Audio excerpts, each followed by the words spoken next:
Generally speaking, when we make a film, we complete it, we deliver it, it's broadcast, and we get a few phone calls. On elephants, completely different. This reminds me of some kind of genocide memorial or some solemn place that records what could be the end of the elephant. All of us were emotionally invested in this subject. Why? I guess we all felt that elephants are so much more than just a species. Greatest land animal of all times. And here it is living side by side with humans. Beautiful, deep, provocative, inhabiting the forests of Africa, inhabiting the savannas of Africa, and now so incredibly at risk, right on the verge of, we think, almost extinction in certain areas of Africa. And if you lose elephants, you lose so much more. Battle for the Elephants aired on February 27th. That was only the beginning. We did something completely unprecedented in the world of film. We raised additional money to generate a market research survey of what is driving the demand for ivory in mainland China. A National Geographic study revealed that 80% of the Chinese middle class own one or more pieces of ivory.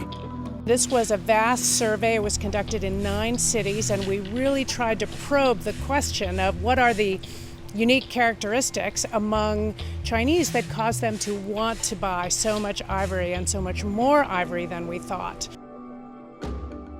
We screened the film in Chicago, in Palm Beach, in Jupiter Island, Florida, in Los Angeles, in Sonoma, in New York several times. It gave me a sense of how much bigger this story was than just a film.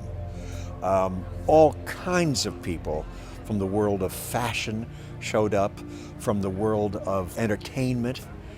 It said to me that this was more than about elephants. It was about something that got at the heart of everybody's consciousness about the wild. You're about to say hello to Sir Richard Branson. Why do I care about elephants?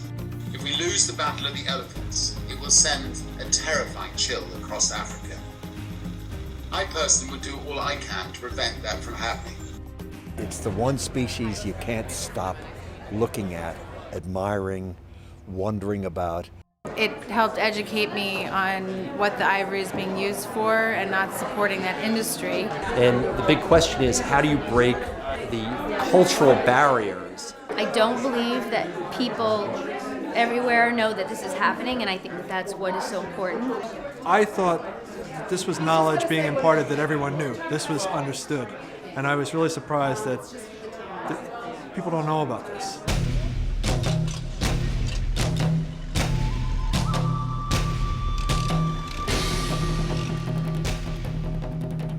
The Convention on International Trade in Endangered Species meets once every 3 years. We went there and we wanted to show the film to as many delegates as possible. And I'd seen events like this before, and they were usually very badly attended. So it just amazed us to see this room that was completely chock-a-block full of delegates from around the world. Kenya and many parties were opposed to that experiment. And then we had 4 or 5 film crews filming the film. Can you imagine that? We heard from others that it was kind of a tipping point. It engaged the conversation at the high level. What did it lead to? At least 8 countries were on watch by CITES, and that if they did not clean up their act in the poaching on one side and in the consumption of ivory on the other side, they didn't clean up their act by July 2014, they were at risk of losing all rights to trade anything in terms of endangered species. So the stakes are high. For youth, we did an educational outreach. The film was taken into little pieces, accompanied with curriculum, and it traveled all across the country. In addition to that, National Geographic put it on the web, so people could watch it on their phone, they could watch it on their iPad, and they wouldn't have to sit down for a full hour to get the message. It was fun for me to sit back and watch the story go viral. As you see the comments pour in on YouTube, on Facebook, on Twitter, you can see that impact taking place right in front of you. The thing that really struck me most is that people's hearts were broken at what was happening in Africa. And to hear that being told by people in Africa, being told by people in the States, being told by people in Europe and Asia, all on the same platform and having an open dialogue on the web was really incredible for me to see. We showed the film in the U.S. Senate to a group put together by Senator Coons from the state of Delaware, and it looks like there'll be more hearings about elephants in the Senate. We also showed it to the U.S. Fish and Wildlife Service in D.C. We believe there's going to be other departments of the U.S. government that are going to be involved with the screening of the film. Now, at the very end of the day, have we succeeded? No, you don't have a decision made overnight as a result of a film. We believe, however, the film has started a conversation, an important conversation. It's engaged people who were perhaps either ambivalent or unaware of what the issue was.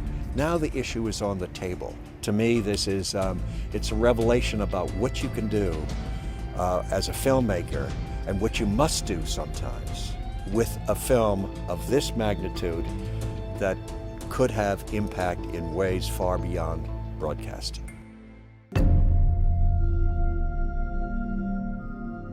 Ndugu yangu, kamwe sauti, kivuli yangu katika usiku.